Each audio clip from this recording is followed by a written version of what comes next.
years, 19 years old. I'm in the Marines, and I'm over in Korea. And the thing that always crossed my mind is that I'm not afraid to die, but where would I spend eternity? I'm lost, you know. And that was all heavy on my mind. Where will I spend eternity?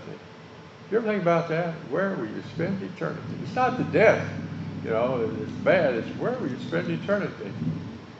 Well, and that night we were in a firefight, and the captain came up the ridge and he said, you men, you hold this position at all costs. Whatever it takes, you hold this position, you know. Well, the North Koreans, the Chinese, they just run right by us and roll up the ridge, you know, and it was a firefight at night, and couldn't see too many until they were right on top of you. Well, the next morning, I thought I'd see a lot of dead men down there on the ridge. No, I didn't see any down on the ridge. What the Chinese did, they would take their dead and they'd take them back, and so you wouldn't know how many you killed. But some of them were up on the ridge and they were blown all apart pieces. And so I left that morning. The captain said, well, we're going back. We're going to withdraw.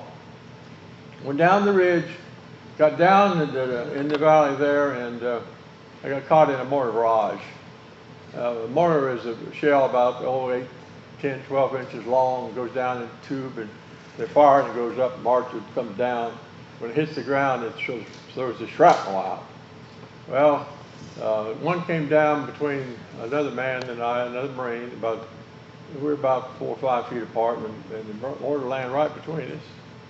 Tore his legs off of him. And I'm thinking, well, what can I do for him? I got 2 battle dressings, and what can I do for him? I couldn't do anything. The corpsman comes by.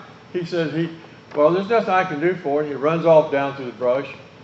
And I'm thinking, where would I spend eternity? Where am I going to spend eternity? Not afraid to die. I didn't know I was wounded. But then I felt this warm liquid running down my body. I was hit in the head and the chest, the arms, the leg, and it took a chunk out of my thigh about the size of your fist, and I thought I'm dying for sure, but where am I going to spend eternity? And finally I did the best I knew how. I just screamed out with all that was within me, Jesus, save me. And he saved me. I never felt any pain.